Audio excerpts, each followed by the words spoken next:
Hi guys, ಹೇಗಿದ್ದೀರಾ? Hope ಎಲ್ಲರೂ ಚೆನ್ನಾಗಿದ್ದೀರಾ ಅಂತ ಭಾವಿಸ್ತಾ welcome back to Ganavi Vivek vlogs. So ಈ ವ್ಲಾಗ್ ಬಂದು ತುಂಬಾ ಇಂಟ್ರೆಸ್ಟಿಂಗ್ ಆಗಿರೋವಂಥ ಒಂದು ವ್ಲಾಗ್ ಅಂತಲೇ ಹೇಳ್ಬೋದು.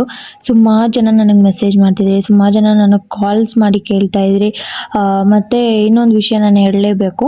ರಾಯಚೂರಿಂದ ನನಗೆ ಒಂದು ಕಾಲ್ ಬಂದಿತ್ತು ಮೊನ್ನೆ ರೀಸೆಂಟಾಗಿ.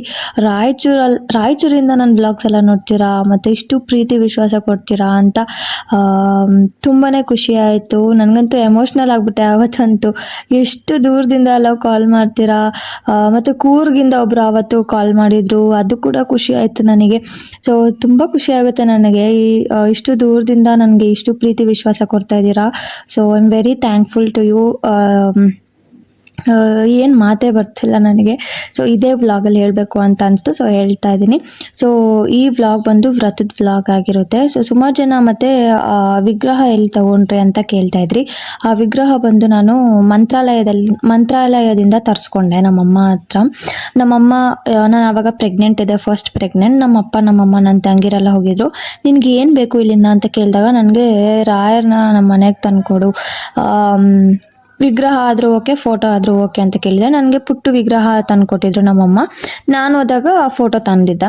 ಸೊ ನಾನು ದೊಡ್ಡ ಫೋಟೋ ತರಬೇಕು ಅಂತಿದ್ದೆ, ಬಟ್ ಅಲ್ಲೆಲ್ಲೂ ಸ್ಪೇಸೇ ಇಲ್ಲ ಹಾಕೋಕ್ಕೆ. ಸೊ ಅದಕ್ಕೆ ವೆಯ್ಟ್ ಮಾಡ್ತಾ ಇದ್ದೀನಿ, ನೋಡೋಣ ಆದರೆ ತರೋಣ ಅಂತ ಇದ್ದೀನಿ ನಾನು. ಸೊ ಇಲ್ಲಿ ವ್ರತ ಹೇಗೆ ಮಾಡೋದು ಅಂತ ನಾನು ತೋರಿಸ್ತೀನಿ. ಸೊ ನೀವು ವ್ರತ ಮಾಡಲೇಬೇಕು ಅಂತ ನಾನು ಯಾಕೆ ಹೇಳ್ತಾ ಇದ್ದೀನಿ ಅಂದರೆ, ನಿಮ್ಮ ಒಂದು ಲೈಫ್ನ ಟರ್ನಿಂಗ್ ಪಾಯಿಂಟ್ ಆಗೋದೇ ಈ ವ್ರತ ಆದಮೇಲೆ ಅಂತ ಅನಿಸುತ್ತೆ. ಯಾಕಂದರೆ ನನಗೂ ಈ ವ್ರತ ಹಾಗೆ ಒಂದೇ ವಾರಕ್ಕೆ ನಾನು ಪೋರ್ಟ್ಫೋಲಿಯೋ ಶೂಟ್ ಎಲ್ಲ ಮುಗಿಸಿ, ಮತ್ತು ನನ್ನ ಮಾಡೆಲ್ಗೂ ಅಷ್ಟೇ ಎಷ್ಟು ಚೆನ್ನಾಗಿ ಮೇಕಪ್ ಮಾಡಿದೆ ಅಂದರೆ ಎಲ್ಲ ಮಾಡೆಲ್ಸು ಹೊಗಳ್ತಾ ಇದ್ರು. ನಿನ್ನ ಮೇಕಪ್ ಬೇಸಿಂದ ಹಿಡ್ದು ಸ್ಕ್ರ್ಯಾಚಿಂದ ಹಿಡ್ದು ಫುಲ್ಲು ಮೇಕಪ್ವರೆಗೂ ಏನೂ ಇದಾಗಿಲ್ಲ, ನೀಟಾಗಿ ಮಾಡಿದೆ ಅಂತಲೇ ಹೇಳ್ತಿದ್ರು. ಸೊ ನನಗದು ಚೆನ್ನಾಗಿ ಬರಬೇಕು, ನನ್ನ ಪೋರ್ಟ್ಫೋಲಿಯೋ ಶೂಟ್ ನನಗೆ ಒಂದು ಚೆನ್ನಾಗಿ ಆಗಬೇಕು ಅಂತ ಒಂದಿದಿತ್ತು. ಸೊ ಅದಕ್ಕೋಸ್ಕರ ನಾನು ವ್ರತ ಮಾಡಿ, ಮತ್ತು ಇನ್ನೊಂದು ವಿಚಾರಕ್ಕೂ ನಾನು ಈ ವ್ರತದಲ್ಲೇ ಆ್ಯಡ್ ಮಾಡ್ಕೊಂಡಿದ್ದೀನಿ. ಸೊ ಅದು ಶಾರ್ಟ್ಲಿ ನಾನು ನಿಮ್ಮ ಜೊತೆ ಶೇರ್ ಮಾಡ್ಕೋತೀನಿ, ಆ ಒಂದು ಗುಡ್ ನ್ಯೂಸ್ ಕೂಡ. ಸೊ ಇಲ್ಲಿ ವ್ರತ ಹೇಗೆ ಮಾಡೋದು ಅಂತ ತೋರಿಸ್ತೀನಿ, ಹೇಳ್ತೀನಿ.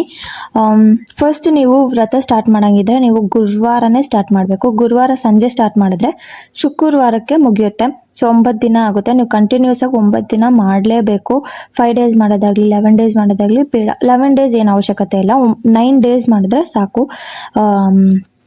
ವ್ರತ ಕಂಪ್ಲೀಟ್ ಆಗುತ್ತೆ. ಥರ್ಸ್ಡೇ ಸ್ಟಾರ್ಟ್ ಮಾಡಿದ್ರೆ ನೆಕ್ಸ್ಟ್ ಫ್ರೈಡೇಗೆ ಎಂಡ್ ಆಗುತ್ತೆ. ಸೊ ಈ ವ್ರತ ನೀವು ಗುರುವಾರನೇ ಸ್ಟಾರ್ಟ್ ಮಾಡಬೇಕು. ಬೆಳಗ್ಗೆ ನೀವು ನಾರ್ಮಲ್ ಪೂಜೆ ಮಾಡ್ಕೊಳ್ಳಿ, ನೀವು ರಾಯರ್ಗೆ ಹೇಗೆ ಪೂಜೆ ಮಾಡ್ತೀರೋ ಅದೇ ಥರ ಮಾಡ್ಕೊಳ್ಳಿ. ಬಟ್ ಮೇನ್ ಪೂಜೆ ಇರೋದೇನೆ ಈವ್ನಿಂಗ್, ನೈಟ್ ನೀವು ಮುಡಿಪು ಕಟ್ಟಬೇಕಾಗುತ್ತೆ. ಮತ್ತು ವ್ರತ ಹೇಗೆ ಮಾಡಬೇಕಂದ್ರೆ ನಿಷ್ಠೆಯಿಂದ ಮಾಡಬೇಕಾಗುತ್ತೆ. ಬೆಡ್ ಮೇಲೆ ಮಲ್ಗಂಗಿಲ್ಲ, ಮಡಿಯಿಂದ ಇರಬೇಕು, ಊಟ ತಿನ್ನಂಗಿಲ್ಲ, ಉಪವಾಸ ಇರಬೇಕು, ಅದೆಲ್ಲ ಇರುತ್ತಲ್ಲ. ಸೊ ಸಂಜೆನೇ ನಿಮ್ಮ ವ್ರತ ಸ್ಟಾರ್ಟ್ ಆಗೋದು. ನೋಡಿ, ನೀವು ನಾನು ಹೇಳ್ತಿದ್ದಂಗೆ ಚಾಮುಂಡೇಶ್ವರಿ ತಾಯಿ ವರ ಕೊಟ್ಟರು, ನನಗೆ ಹೂವು ಕೊಟ್ಟರು. ಸೊ ನಾನು ಕುತ್ಕೊಂಡು ಬೇಡ್ಕೋತೀನಿ, ಬಟ್ ಹೂವು ನನಗೆ ಫಸ್ಟ್ ಕೊಟ್ಟಿದ್ದು ತಾಯಿ ಚಾಮುಂಡೇಶ್ವರಿ. ಅದಾದಮೇಲೆ ರಾಯರು ಕೊಟ್ಟರು, ತುಳಸಿ ಕೊಟ್ಟರು ರಾಯರು. ಅದಾದಮೇಲೆ ನನಗೆ ನಮ್ಮ ಮನೆ ದೇವರು ವೆಂಕಟೇಶ್ವರ ಸ್ವಾಮಿ ಅವರು ಹೂವು ಕೊಟ್ಟರು. ತುಂಬ ಖುಷಿ ಆಯಿತು ನನಗಂತೂ. ಲಾಸ್ಟ್ ಡೇ ಅದು, ಲಾಸ್ಟ್ ಡೇ ಇಷ್ಟು ಹೋಪ್ಸ್ ಬಂತು ಅಂದರೆ, ನನಗೆ ಎಷ್ಟು ಹೋಪ್ಸ್ ಬಂತು ಅಂದರೆ ನಂಬೋಕ್ಕೆ ಆಗಲ್ಲ, ಅಷ್ಟು ಖುಷಿ ಆಯಿತು ನನಗಂತೂ. ನಾನು ಯಾರನ್ನ ನಂಬಿದ್ರೂ ನನ್ನ ದೇವ್ರನ್ನ ನಂಬೋದು ಮಾತ್ರ ನಾನು ಬಿಡಲ್ಲ. ಯಾಕಂದರೆ ನಮ್ಮ ಬೆನ್ನಿಂದೆ ರಾಯರು ಯಾವಾಗಲೂ ಇದ್ದೇ ಇರ್ತಾರೆ, ದೇವ್ರು ಯಾವಾಗಲೂ ಇದ್ದೇ ಇರ್ತಾರೆ. ನಮ್ಮ ಕಷ್ಟಗಳಿಗೆ ದೇವರೇ ಆಗೋದು. ಸೊ ನಾನು ದೇವ್ರನ್ನ ನಂಬ್ತೀನಿ. ಈ ನಡುವೆ ಅಂತೂ ಜಾಸ್ತಿ ನಂಬಕ್ಕೆ ಸ್ಟಾರ್ಟ್ ಮಾಡಿಬಿಟ್ಟಿದ್ದೀನಿ. ಫಸ್ಟ್ ಅಂತೂ ನಾನು ಪೂಜೆನೂ ಮಾಡ್ತಾ ಇರಲಿಲ್ಲ. ಮದುವೆಗೆ ಮುಂಚೆನೂ ಅಷ್ಟೇ, ಮದುವೆ ಆದಮೇಲೆ ಸ್ವಲ್ಪ ದಿನವೂ ಅಷ್ಟೇ ನಾನು ಪೂಜೆನೇ ಮಾಡ್ತಾ ಇರಲಿಲ್ಲ. ಸುಮ್ಮನೆ ಏನೋ ಮಾಡಬೇಕು ಮಾಡ್ತಿದ್ದೆ. ಬಟ್ ಈ ನಡುವೆ ಅಂತೂ ನನಗೆ ನನ್ನ ಮನುಷ್ಯರನ್ನ ಜಾಸ್ತಿ ನಂಬಲ್ಲ. ಜಾಸ್ತಿ ಅಂದರೆ ದೇವ್ರ ಹತ್ರನೇ ಹೇಳ್ಕೊತೀನಿ. ನನಗೇನೇ ಕಷ್ಟ ಇದ್ರೂ ಸ್ನಾನ ಮಾಡ್ಬಿಟ್ಟು ಹೋಗಿ ದೇವ್ರ ಮುಂದೆ ಕುತ್ಕೊಬಿಡ್ತೀನಿ ದೀಪ ಹಚ್ಕೊಂಡು. ಅಷ್ಟು ಖುಷಿ ಆಗುತ್ತೆ, ಅಷ್ಟು ನೆಮ್ಮದಿ ಸಿಗುತ್ತೆ ನಿಮಗೆ. ನನಗೆ ಪರ್ಸ್ನಲಿ ನನಗೆ ನೆಮ್ಮದಿ ಜಾಸ್ತಿ ಸಿಗುತ್ತಪ್ಪ, ನಿಜ ಹೇಳ್ಬೇಕಂದ್ರೆ. ನನ್ನ ಒಂದು ನಾನೇನು ಟೈಮ್ ಸ್ಪೆಂಡ್ ಮಾಡ್ತೀನಿ ಅದನ್ನು ನಾನು ದೇವ್ರ ಮುಂದೆನೇ ಟೈಮ್ ಸ್ಪೆಂಡ್ ಮಾಡ್ತೀನಿ. ನನಗಂತೂ ಎಷ್ಟು ಪೀಸ್ ಸಿಗುತ್ತೆ, ಎಷ್ಟು ನೆಮ್ಮದಿ ಸಿಗುತ್ತೆ ಅಂದರೆ ಹೇಳ್ಕೊಳಕ್ಕಾಗಲ್ಲ. ನೀವು ಒಂದ್ಸತಿ ಟ್ರೈ ಮಾಡಿ ನೋಡಿ, ನನಗೆ ಕಮೆಂಟಲ್ಲಿ ಹೇಳಿ. ಸೊ ನೆಕ್ಸ್ಟ್ ನೀವೇನು ಮಾಡಬೇಕಂದ್ರೆ, ಈವ್ನಿಂಗ್ ಟೈಮ್ ಅಂದರೆ ಸಂಜೆಯ ಸಮಯದಲ್ಲಿ ನೀವು 2 ತುಪ್ಪದ ದೀಪ ಹಚ್ಚಬೇಕು ರಾಯರಿಗೆ.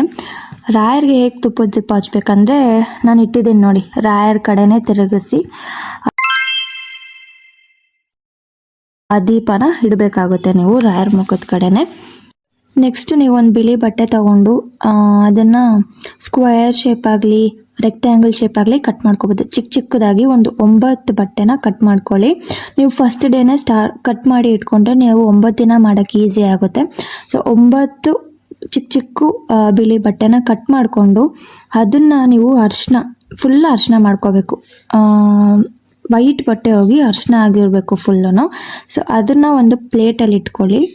ಸೊ 9 ಬಟ್ಟೆನ ಪ್ಲೇಟಲ್ಲಿ ಇಟ್ಟಿರ್ತೀರಲ್ಲ, ಸೊ ಫಸ್ಟ್ ಡೇ ನೀವು ಒಂದು 2 5 ರೂಪಾಯಿ ಕಾಯಿನು ಮತ್ತು 1 ರೂಪಾಯಿ ಕಾಯಿನ್ ಅಂದರೆ 11 ರೂಪಾಯಿ ಇರಬೇಕು.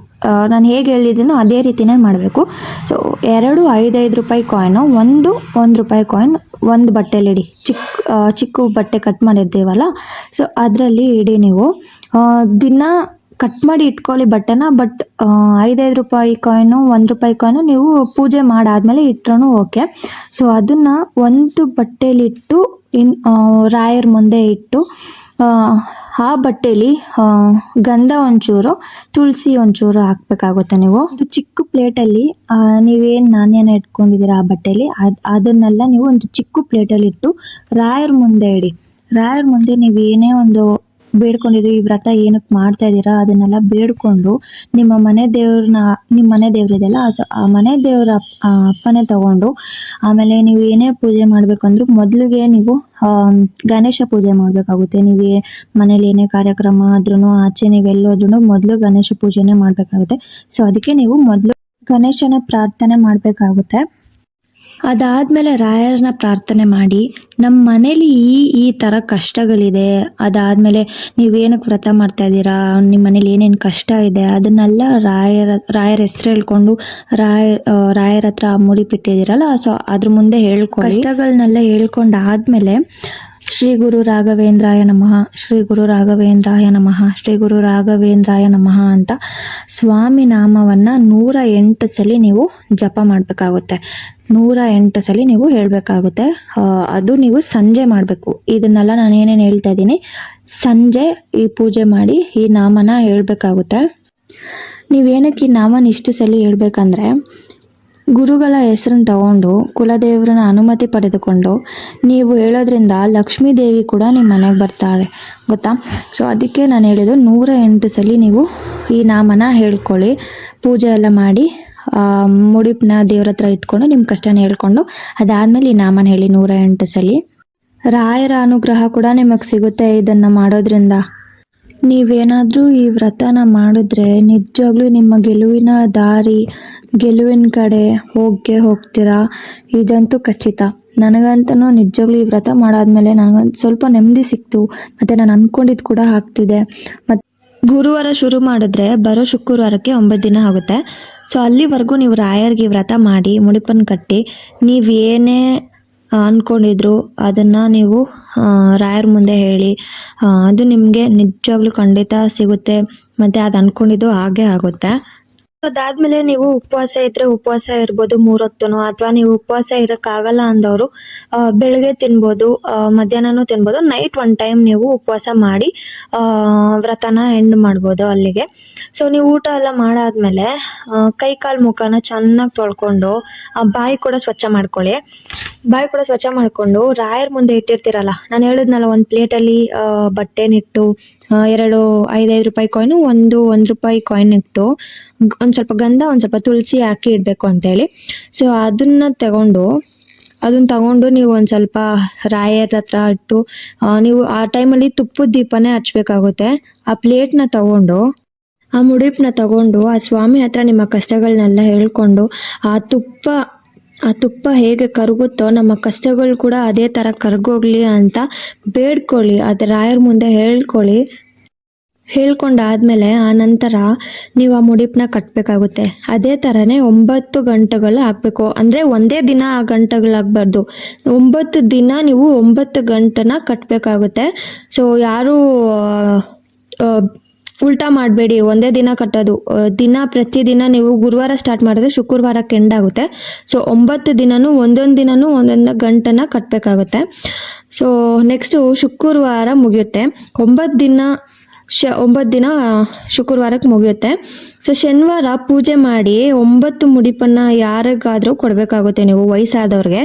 ಸೊ ನಿಮ್ಮ ಮನಸ್ಪೂರ್ವಕವಾಗಿ ನಾನು ಅವ್ರಿಗೆ ಕೊಡಬೇಕು ಅಂತ ನೀವು ಅನಿಸಿದ್ರೆ ಮಾತ್ರ ನಿಮಗೆ ಅವ್ರಿಗೆ ತಗೊಂಡೋಗಿ ಕೊಡಿ. ನೀವು ಒಂದೊತ್ತು ಊಟನೂ ಕೊಡಿಸ್ಬೋದು, ಅಥವಾ ನೀವು ಬರೀ ಕಾಯಿನ್ ಕೊಡಬೇಕು, ನಮ್ಗೆ ಆ ಶಕ್ತಿ ಇಲ್ಲ, ನಮ್ಗೆ ಬರೀ ಕಾಯಿನ್ ಕೊಡೋಕ್ಕಾಗುತ್ತೆ ಅಂದವರು ನೀವು ಬರೀ ಕಾಯಿನ್ನ ಮಾತ್ರನೇ ಕೊಡ್ಬೋದು. ವ್ರತನ 9 ದಿನ ಮಾಡಿ ನಿಮ್ಮ ಜೀವನ ಬದಲಾಗದೆ ಹೋದ್ರೆ ನನ್ನ ಕೇಳಿ, ಸೀರಿಯಸ್ಲಿ ಒಂದು ಟರ್ನಿಂಗ್ ಪಾಯಿಂಟ್ ಅನ್ನೋದು ಸಿಕ್ಕೇ ಸಿಗುತ್ತೆ. ನಾನು ಅಷ್ಟೇನೆ, ಈ ವ್ರತ ಮಾಡೋದಾದ್ಮೇಲೆ ನನಗೊಂದು ಟರ್ನಿಂಗ್ ಪಾಯಿಂಟ್ ಅಂತ ಸಿಗೋದು. ನನಗೂ ಒಂದು ಹೋಪ್ಸ್ ಬಂದಿದ್ದು ನನ್ನ ಲೈಫಲ್ಲಿ ನಾನು ಲೀಡ್ ಮಾಡ್ಬೋದು ಅಂತ. ಸೊ ನಾನು ಅದಕ್ಕೆ ಹೇಳೋದು, ಈ ವ್ರತನ 9 ದಿನ ನೀವು ಕಂಪ್ಲೀಟ್ ಮಾಡಿ ನೋಡಿ, ನಿಮ್ಮ ಜೀವನ ಕೂಡ ಬದಲಾಗುತ್ತೆ. ಸೊ ನನಗಂತೂ ಖುಷಿ ಆಯಿತು ಈ ವ್ರತನ ಮಾಡಿ. ಉಪವಾಸ ಇದ್ದೆ ನಾನು, 3 ಹೊತ್ತೂ ಉಪವಾಸ ಇರ್ತಿದ್ದೆ. ಮತ್ತು ನಾನು ಬೆಡ್ ಮೇಲೆ ಮಲಗ್ತಾ ಇರಲಿಲ್ಲ. ಸೊ ಇದೆಲ್ಲ ಇರುತ್ತೆ, ನೀವು ನಿಷ್ಠೆಯಿಂದ ಮಾಡಬೇಕಾಗುತ್ತೆ ರಾಯರ ವ್ರತನ. ಸೊ ನಾನು ಈ ವರ್ಷ ಧನುರ್ಮಾಸ ಪೂಜೆ ಕೂಡ ನಾನು ಮಾಡಿಲ್ಲ. ನೆಕ್ಸ್ಟ್ ವರ್ಷ ನೋಡೋಣ ಮಾಡೋಣ ಅಂತ ಇದ್ದೀನಿ. ನಾನು ಮದುವೆ ಆದಾಗಿಂದನೂ ನಾನು ಧನುರ್ಮಾಸ ಪೂಜೆ ನಾನು ಮಾಡ್ತಾನೆ ಇದ್ದೆ. ಬಟ್ ಈ ವರ್ಷ ನಾನು ರಾಯರ ವ್ರತ ಮಾಡಲೇಬೇಕು ಅಂತೇಳಿ ನಾನು ರಾಯರ ವ್ರತ ಮಾಡ್ತಿದ್ದೆ. ಸೊ ನಿಂಗೆ ಏನಾನ ಇನ್ನೂ ಡೌಟ್ಸ್ ಇದ್ದರೆ ನನಗೆ ಕಮೆಂಟ್ ಸೆಕ್ಷನಲ್ಲಿ ತಿಳಿಸ್ಬೋದು, ಅಥವಾ ನೀವು ನಿಮ್ಮ ಹತ್ರ ನಂಬರ್ ಇದ್ದರೆ ಅಥವಾ ಇನ್ಸ್ಟಾಗ್ರಾಮಲ್ಲಿ ಮೆಸೇಜ್ ಮಾಡ್ಬೋದು. ನಿಮ್ಗೆ ಏನೇ ಡೌಟ್ಸ್ ಇದ್ದರೆ ನಾನು ಕ್ಲಿಯರ್ ಮಾಡಿಕೊಡ್ತೀನಿ. ಸೊ ಅಷ್ಟೇ ಗೈಸ್ ಇವತ್ತಿನ ಈ ವ್ಲಾಗ್ ನಿಮ್ಗೆ ಇಷ್ಟ ಆಗಿದ್ರೆ ಪ್ಲೀಸ್ ಲೈಕ್ ಮಾಡಿ, ಶೇರ್ ಮಾಡಿ, ಸಬ್ಸ್ಕ್ರೈಬ್ ಮಾಡಿ ಅಂತ ಹೇಳ್ತಾ ಮುಂದಿನ ವ್ಲಾಗಲ್ಲಿ ಸಿಗೋಣ. ಅಂಟಿಲ್ ದೆನ್ ಟೇಕ್ ಕೇರ್, ಬಾಯ್. ಸೊ ಒಂದು ನೆಮ್ಮದಿ ಸಿಗುತ್ತೆ. ಮತ್ತು ನನಗೆ 3 ದೇವರಿಂದ ಹೂವು ಸಿಕ್ಕಿದ್ದು, ಅದೊಂಥರ ನನಗೆ ತುಂಬಾ ಹೋಪ್ಸ್ ಬಂತು ಅಂತಾನೆ ಹೇಳ್ಬೋದು. ಸಿಕ್ಕಾಪಟ್ಟೆ ಹೋಪ್ಸ್ ಬಂತು ನನಗಂತೂ. ಯಾರೇ ಕೈ ಬಿಟ್ರು, ಯಾರು ಇಲ್ಲ ಅಂದ್ರೂ ನನ್ನ ಜೊತೆ ರಾಯರು, ನನ್ನ ಜೊತೆ ದೇವ್ರು ಇದ್ದೇ ಇರ್ತಾರೆ ಅಂತ ಒಂದು ದೊಡ್ಡ ಹೋಪ್ಸ್ ಬಂತು ನನಗೆ. ಸೊ ನೀವು ಅಷ್ಟೇ ಪೂಜೆ ಎಲ್ಲ ಆದಮೇಲೆ ಕುತ್ಕೊಂಡು ಹೂವು ಕೇಳಿ, ವರ ಕೇಳಿ, ರಾಯರಿಲ್ಲ ಅಂತ ಹೇಳಲ್ಲ. ಸೊ ಅಷ್ಟೇ ಗೈಸ್, ಟೇಕ್ ಕೇರ್.